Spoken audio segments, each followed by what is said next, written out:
How to stop cyberbullying. Safe online learning.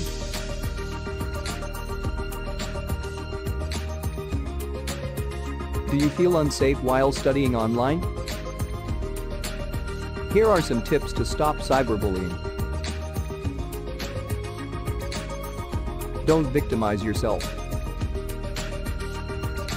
Don't be a victim. Find ways instead to overcome the depression that overtakes you.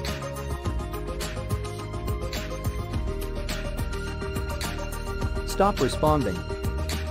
The more you respond to cyberbullying, they'll cause you more trouble. Ignore them.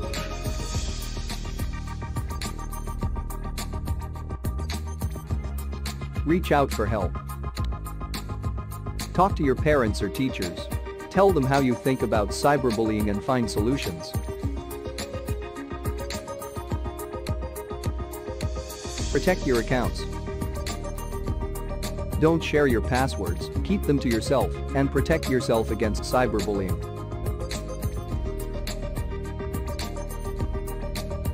Thank you for watching.